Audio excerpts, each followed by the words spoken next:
सात संगत जी बड़े प्रेम से कहना धन निरंकार जी। सात संगत जी दासी आप सभी के बीच एक साखी लेकर आई है। सात संगत आशा है प्रवान करेंगे। सात संगत जी अगर आप मेरे चैनल पर नए हैं तो चैनल को सब्सक्राइब करना ना भूलें। सात संगत जी आज की साखी का विषय है सात संगत जैसा खाओ अन्न वैसा बने मन। सात संगत तो चलिए सुनते हैं सात संगत जी आज की ये सुंदर से साखी। सात संगत जी इंसान अपने लिए दुख खुद खरीदता है सात संगत, पर उसे कभी पता भी नहीं चलता। सात संगत जी लोग धार्मिक स्थलों से लंगर प्रसाद को अपने घर बांध बांध कर ले आते हैं सात संगत, और सात संगत जी और बड़ी शान से प्रसाद का बहाना करके भर भर के खाते हैं सात संगत जी। एक बार की बात है सात संगत जी, श्री गुरु नानक देव जी महाराज एक नगर को गए सात संगत। वहाँ सारे नगरवासी इकट्ठे हो गए सात संगत। वहाँ पर एक महिला भक्त श्री गुरु नानक देव जी की सात संगत जी महाराज से कहने लगी, महाराज जी मैंने तो सुना है आप सभी के दुख दूर करते हो सात संगत, मेरे भी दुख दूर करो। मैं बहुत दुखी हूँ। मैं तो आपके गुरुद्वारे में रोटी अपने घर से बनाकर बांटती हूँ सात संगत, फिर भी मैं दुखी हूँ सात संगत, ऐसा क्यों? श्री गुरु नानक देव जी महाराज ने कहा कि तू दूसरों का दुख अपने घर लाती है, इसीलिए तो दुखी है। सात संगत जी महिला कहने लगी, महाराज मुझे कुछ समझ नहीं आया। सात संगत जी मुझ अज्ञानी को ज्ञान दो। श्री गुरु नानक देव जी महाराज बोले, सात संगत तू 50 रोटी गुरुद्वारे में बांटती है, पर बदले में तू क्या ले जाती है? महिला बोली, सिर्फ आपके लंगर के सिवा और कुछ भी नहीं ले जाती। श्री गुरु नानक देव जी महाराज बोले, लंगर का मतलब है एक रोटी खाना और अपने गुरु का शुक्र मनाना, पर तू तो रोज बड़ी बड़ी थैलियां में दाल मखनी मटर पनीर रायता खीर और सासंगज और 10-15 रोटी भर भर के ले जाती हो। 3-4 दिन वो लंगर तेरे घर में रहता है। सासंगत तू अपने परिवार में अपने घर में सभी को वो लंगर खिलाती है। क्या तू नहीं जानती कि भगवान और गुरु घर के लंगर की रोटी के एक टुकड़े में भी सासंगत गुरु जी की वही कृपा रहती है सासंगत, जितना कि गुरु जी के भंडारे में होती है सासंगत। तो कहती है मेरे बच्चे घर पे हैं, उनके लिए, मेरे पोते के लिए, मेरी बहुओं के लिए, सासंगत मेरे बेटों के लिए, इन सब के लिए भरपूर लंगर ले जाना सासंगत। सबको ये कहकर तू भर भर कर लंगर अपने घर ले जाती है सासंगत, पर तू ये नहीं जानती कि गुरुद्वारे में इस लंगर को चखने से कितनों के दुख दूर होने थे सासंगत, पर ते अपने सुख के लिए दूसरे के दुख दूर नहीं होने दिए सासंगत, इसीलिए तू उनके सारे दुख अपने घर ले आती है सासंगत, और तू दुखी रहती है सासंगत। तेरे दुख तो दिनों रात चौगुन बढ़ रहे हैं सासंगत, उसमें हम क्या करें तू ही बता। सासंगत जी उस महिला की आंखों से पर्दा हट गया सासंगत, वो जोर जोर से रोने लगी और बोली, महाराज मैं अंधकार में डूबी थी, मुझे माफ करो, मुझे अपने चरणों से लगाओ सासंगत, अब से मैं एक ही चम्मच का लंगर करूंगी। सासंगत जी लंगर में अपनी भूख जितना ही खाना चाहिए और लंगर प्रसाद को भर भर कर कभी भी घर पर नहीं लाना चाहिए सासंगत। सासंगत जी प्रसाद का एक कण भी कृपा से भरपूर होता है सासंगत, इसीलिए सासंगत ध्यान अवश्य रखिए सासंगत जी। ऐसा आहार लेंगे वैसा ही इंसान का व्यवहार भी हो जाएगा सासंगत। एक बार की बात है कि एक साधु ने सासंगत जी देशाटन की योजना बनाई साथ संगत। वो एक गांव से दूसरे गांव चले रहे थे साथ संगत। इसी तरह सिलसिला शुरू हुआ साथ संगत।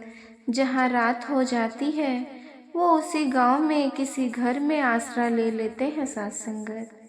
गांव में प्रवेश करते ही शाम हो गई साथ संगत। गांव की सीमा पर जो पहला घर दिखा साथ संगत, वहां पर वो साधु आश्चर्य मांगने के लिए चले गए साथ संगत। घर बड़ा था और साथ संगत वह उस घर में बस 2 ही जन रहते थे साथ संगत। घर के मालकिन ने साधु को रात बिताने के लिए अनुमति दी साथ संगत जी। गृह स्वामिनी ने भी साधु को भोजन के लिए कहा। वैसे तो साधु स्वयं पकाकर ही खाते थे साथ संगत, लेकिन उस दिन उन्होंने उनके घर का भोजन साथ संगत जी स्वीकार कर लिया साथ संगत, और फिर बरामदे में पड़ी हुई खाट पर लेट गए। घर के अहाते में गृह स्वामी का सुंदर साथ संगत जी हष्ट पुष्ट घोड़ा भी बंधा था। घोड़े को देखकर साधु के मन में गृह स्वामी का सुंदर हष्ट पुष्ट घोड़ा भी बंधा था साथ संगत। घोड़े को देखकर साधु के मन में एक विचार आया कि अगर ये घोड़ा मेरा हो जाए तो मेरा देशाटन कितना सरल हो जाएगा साथ संगत। एक दिन मैं कई गांव सरलता से घूम लूंगा। अब साथ संगत जी वो साधु महाराज इन्हीं विचारों में डूबे थे साथ संगत। उन्होंने तय किया कि जैसे ही गृह स्वामी सो जाएगा मैं आधी रात को घोड़ा लेकर चुपके से निकल जाऊंगा साथ संगत। उन्होंने जैसा सोचा वैसा ही किया साथ संगत जी। साधु वो घोड़ा लेकर चला गया। गांव से काफी आगे निकल जाने पर साधु ने पेड़ से घोड़ा बांधा और फिर वो वहां सो गया साथ संगत जी। साथ संगत जी रात उठकर उन्होंने नृत्य कर्म निपटाया और वापस घोड़े के पास आया तो फिर साधु को रात की बातें याद आने लगी साथ संगत जी। साथ संगत जी साधु को बड़ा पछतावा हुआ। अरे मैंने ये क्या कर दिया, एक साधु होकर मैंने चोरी कर दी। ये कुबुद्धि मुझे क्यों सूझी साथ संगत। अब साधु ने वो घोड़ा गिरी स्वामी को वापस लौटाने का निश्चय किया और उल्टी दिशा में चल पड़ा साथ संगत जी। साथ संगत जी साधु ने उस घर में पहुंचकर गृह स्वामी से माफी मांगी और उनका घोड़ा लौटा दिया साथ संगत। साधु ने सोचा कल मैंने इनके घर का अन्न खाया था, कहीं मेरी कुबुद्धि का कारण इस घर का साथ संगत अन्न तो नहीं साथ संगत। अब जिज्ञासा से साधु ने गृह स्वामी से पूछा, आप क्या काम करते हैं, आपकी आजीविका का साधन क्या है। बड़ा ही संकोचा हुआ साथ संगत। गृह स्वामी ने पहले तो टालने की कोशिश की, फिर साधु जानकर सच्चाई उन्होंने बता दी साथ संगत जी। उस घर का मालिक बोला, महात्मा जी मैं चोर हूँ और मैं चोरी करके अपना जीवन यापन करता हूँ। ये सुनकर साधु की शंका का समाधान हो गया साथ संगत कि चोरी से जुटाया हुआ अन्न पेट में पहुंचा तो उनके मन में कुबुद्धि पैदा कर दी साथ संगत जी। प्रातः नृत्य कर्म में उस अन्न के अंश बाहर आते ही साधु की सुबुद्धि वापस लौटी साथ संगत। इसीलिए तो कहते हैं जैसा आहार लोगे वैसा ही व्यवहार हो जाएगा। तो सात्विक भोजन करते हैं साथ संगत, उनके विचार सात्विक होते हैं। बात बात पर उन लोगों को क्रोध नहीं आता साथ संगत, और ऐसे लोग किसी का बुरा करने की ही नहीं सोचते, लेकिन जिनका आहार ही दूषित होता है उनकी बुद्धि नीति अनीति का अंतर कुशलता से नहीं कर पाती साथ संगत। आप इसे यूं ही समझ सकते हैं कि जैसे मांस मंदिरा के सेवन के बाद स्वभाव में साथ संगत जी उग्रता आती है साथ संगत, किंतु जैसे ही वो आहार शरीर से बाहर जाता है, व्यवहार पर इंसान को पछतावा होने लगता है। साध संगत जी, एक बार की बात है कि एक ऋषि ने सोचा लोग गंगा नदी में पाप धोने जाते हैं, तो इसका मतलब ये हुआ कि पाप गंगा में समा गए और गंगा भी पापी हो गए। तो साध संगत जी, अब ये जानने के लिए उस ऋषि ने तपस्या की, पाप कहाँ जाता है। साध संगत, तपस्या करने के फलस्वरूप देवता प्रकट हुए। ऋषि ने पूछा, भगवान, जो पाप गंगा में धोया जाता है वो पाप कहाँ जाता है। भगवान ने कहा, चलो गंगा से ही पूछते हैं। दोनों लोग गंगा के पास गए और कहने लगे, साध संगत, हे गंगा जी, जो लोग तुम्हारे यहाँ पाप धोते हैं, तो इसका मतलब ये हुआ अब आप भी पापी हुई। गंगा ने कहा, मैं क्यों पापी हुई, मैं तो सारे पापों को लेकर जाकर समुद्र को अर्पित कर देती हूँ। अब वो दोनों समुद्र के पास गए, कहने लगे, सागर, गंगा जो पाप आपको अर्पित कर देती है, तो इसका मतलब आप भी पापी हुए। तो समुद्र बोले, मैं क्यों पापी हुआ, मैं तो सारे पापों को लेकर भाप बनकर बादल बन जाता हूँ। साध संगत, अब वो दोनों बादल के पास गए, कहने लगे, हे बादलों, समुद्र जो पापों को भाप बनकर बादल बना देते हैं, तो इसका मतलब आप पापी हुए। बादलों ने कहा, मैं क्यों पापी हुआ, मैं तो सारे पापों को वापस पानी बरसाकर धरती पर भेज देता हूँ।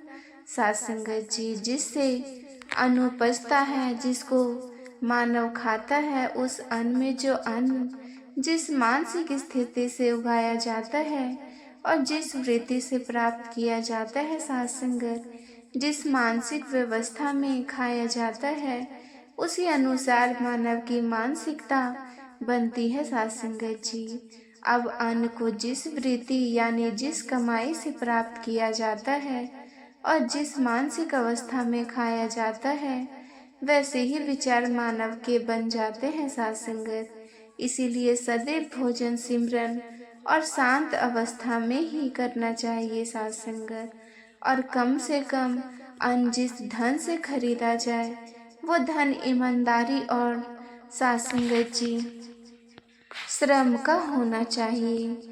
जैसे भीष्म पितामह साध संगत जी सरसैया पर पड़े हुए, वो प्राण त्यागने के लिए शुक्ल पक्ष के आगमन का इंतजार कर रही थी। भगवान श्री कृष्ण जी के आदेश पर युधिष्ठिर साध संगत जी उनसे प्रतिदिन नीति ज्ञान लेते थे। द्रौपदी कभी नहीं जानती थी साध संगत, इससे कि भीष्म के मन में पीड़ा भी थी। साध संगत, श्री कृष्ण जी को इस पीड़ा का पता लग गया। साध संगत, उन्होंने युधिष्ठिर से कहा, अंतकाल की प्रतीक्षा में साधना रत पूर्वज से सम परिवार मिलना चाहिए। और साध संगत जी, परिवार पत्नी के बिना पूरा नहीं होता। इसीलिए साध संगत जी इशारा समझकर युधिष्ठिर जिद करके द्रौपदी को भी साथ ले गई। अब भीष्म पितामह साध संगत जी उन्हें नीति ज्ञान देने लगे। द्रौपदी साध संगत जी कुंठित होकर चुपचाप सुन रही थी।